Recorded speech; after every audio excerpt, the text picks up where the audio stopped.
get some of his clothes at home. Maria signals for me. Asks me if I could get his clothes with her. Sure. I got to Thiago's house with Maria. When we got there I went straight to his room and started searching on his stuff. Found the old grimoire. This book. This book is the reason. She looks at me and at the book. And then nods. Don't worry, I will give an end to it. Fast forward some days. Thiago got better and went to the Umbanda. There was one big session of discharge done at him. I didn't watch it. They say he reacted violently. Lots of sacrifices were done that night. Apparently by trying some of the rituals he got himself cursed and possessed by a lesser demon. And that was what I saw.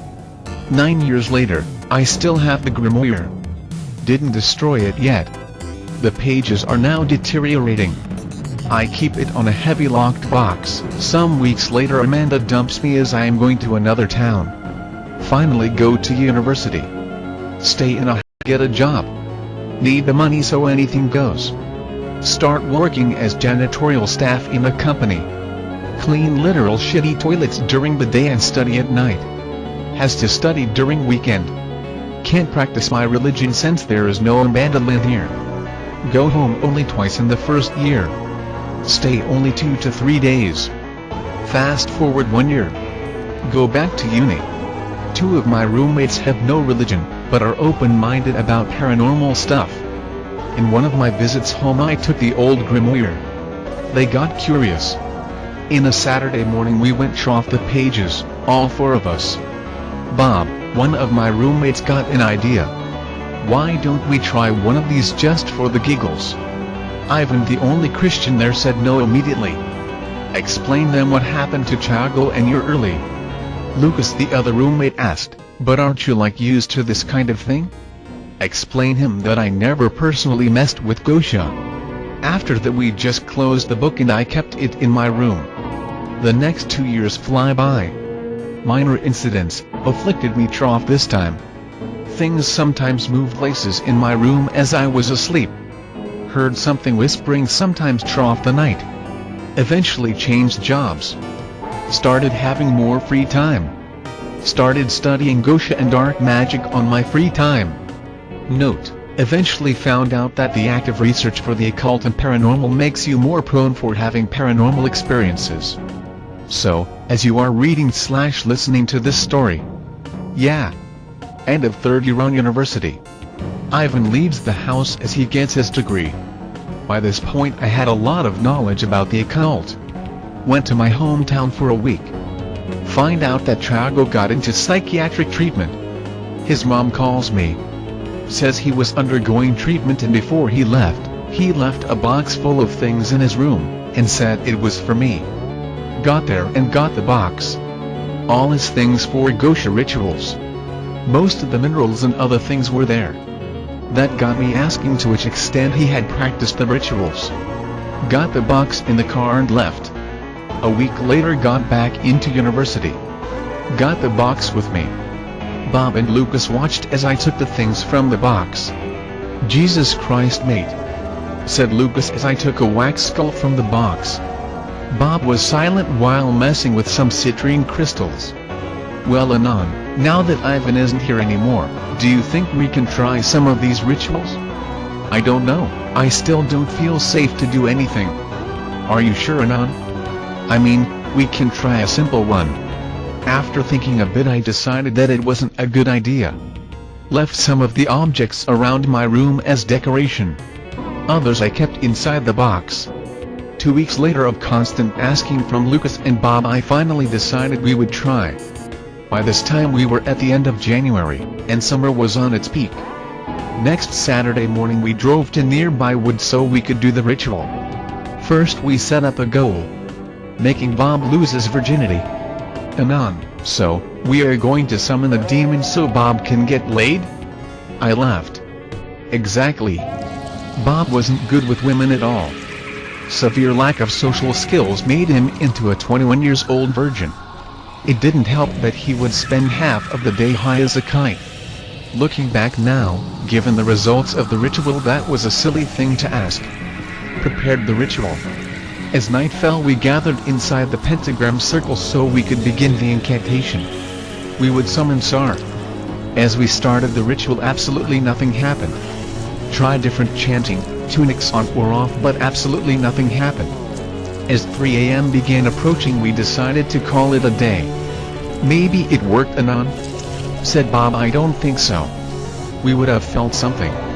We went home. Next Monday, I woke up and went to work. On this job, as I was a trainee, I would get out early sometimes. Got out and went straight to university. Not for the classes but for the library. I was gathering all the books I could find on Gosha, until an old book caught my attention. Went through some of the pages of the book. Recognized the Crowleyan literature from some of the pages. Got the book and went back to class. As I got home, that night I did not sleep. I spent the whole night writing things from this book into Chago's old grimoire.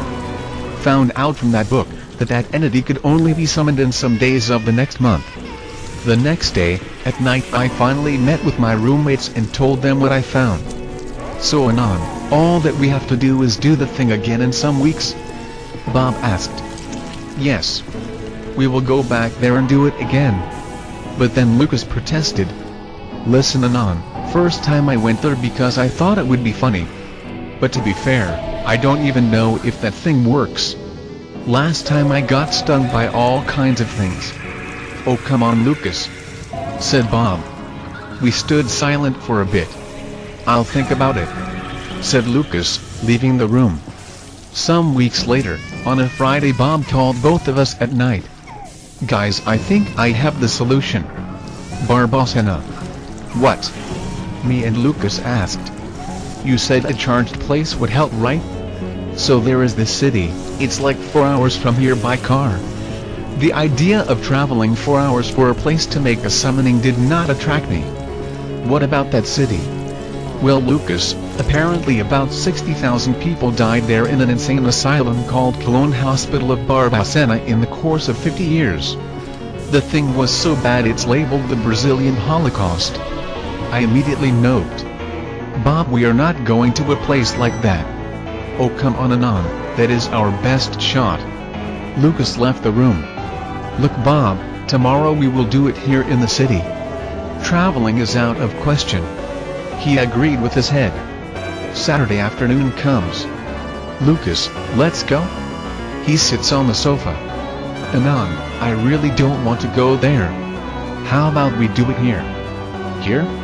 "Yes, we could put the chairs and table from the living room aside." "Lucas, doing it here would be unsafe." I measured the situation. Between Bob pushing for us to do it fast, and Lucas not wanting to go, I finally agreed. We took the furniture of the living room aside, and started preparing the ritual. When night finally fell, we were ready. As we were inside the circle, I started the incantation. As time passed, I felt like something was off.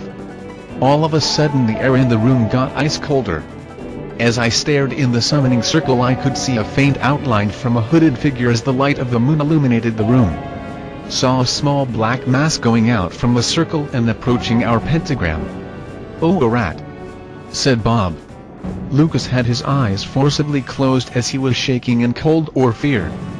"Bob needs," I said in a slow tone. The room got even colder. I started shaking. As fast as it got cold, the room started to get warmer. I couldn't see the outline anymore. Something was done. As I decided that it was safe, we stood up. All of us shaken by our experience. Lucas stood up and went straight to his room. Bob went to the bathroom and started vomiting. I stood aside him for a while. Eventually he got up and went to his room. I did the same. That night I couldn't sleep. Noises and whispers came from the rooms outside. Near 3 a.m. it all stopped. As morning came, we met up at the living room. Although me and Lucas couldn't sleep, and could clearly hear the chairs being dragged around, they were exactly where we left. Bob said he was feeling pain on his back. Took his shirt off. 3 massive scratches on his back. Claw marks. We put the chairs and table back in place. Erased the circles and rooms. We three sat on the living room, horrified, in dead silence. At night I couldn't sleep well. Woke up screaming 3 times that night. Note: I still have night terrors to this very day.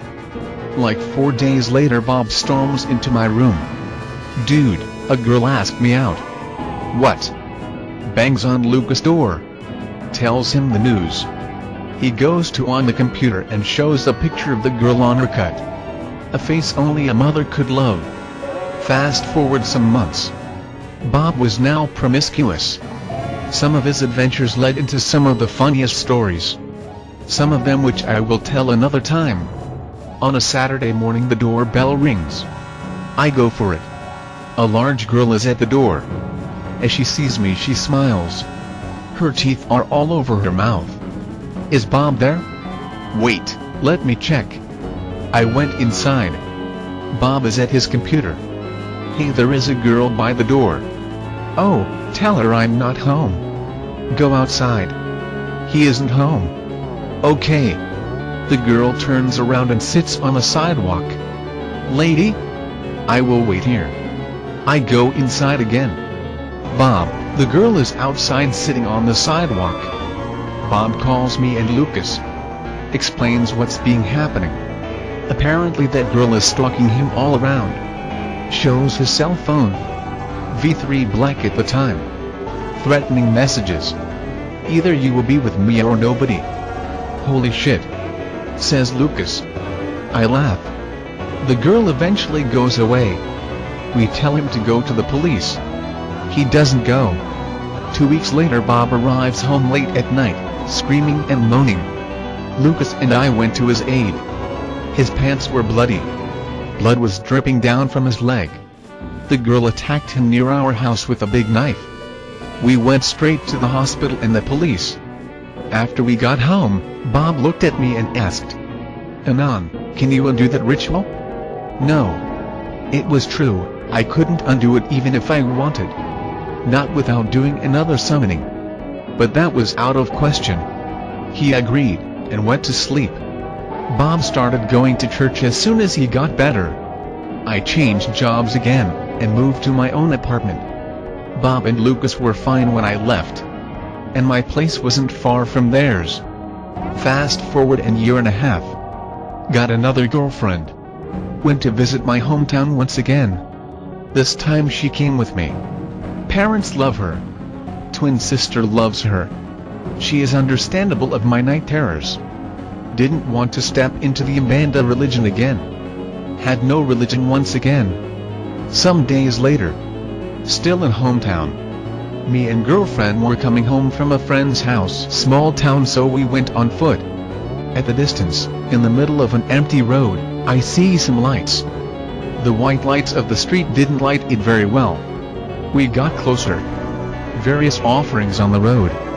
2 chickens and a lamb dead near the sidewalk. Various bottles of alcohol and black candles. A guy with a black shirt was standing near it.